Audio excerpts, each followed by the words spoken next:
সুবিধা বঞ্চিতদের মাঝে উপজেলা প্রশাসনের শীতবস্ত্র বিতরণ। বিস্তারিত দেখুন ডেস্ক রিপোর্টে।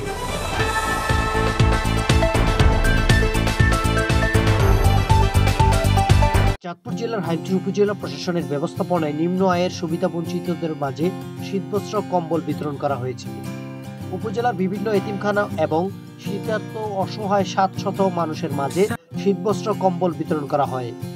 বৃহস্পতিবার ২৬ ডিসেম্বর সকালে নীলকুমর ইউনিয়নের চরাঞ্চলে উপজেলা নির্বাহী কর্মকর্তা উম্মে সালমা নাজরিন তিশা মেঘনা নদী পাড়ি দিয়ে স্থানীয় জনপ্রতিনিধি নিয়ে সুবিধাবঞ্চিতদের হাতে শীতবস্ত্র তুলে দেন।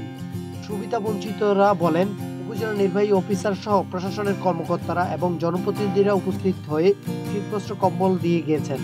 আমরা প্রশাসনকে ধন্যবাদ জানাই।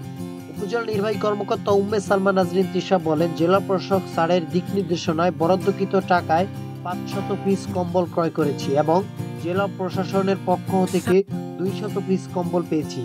মোট ৭০০ পিস কম্বল উপজেলার বিভিন্ন এতিমখানায়, অটো চালক ও সুবিধাবঞ্চিতদের মাঝে এবং নীলকুমর ইউনিয়নের গুচ্ছ গ্রামগুলোতে হতদরিদ্র মানুষের মাঝে বিতরণ করেছি।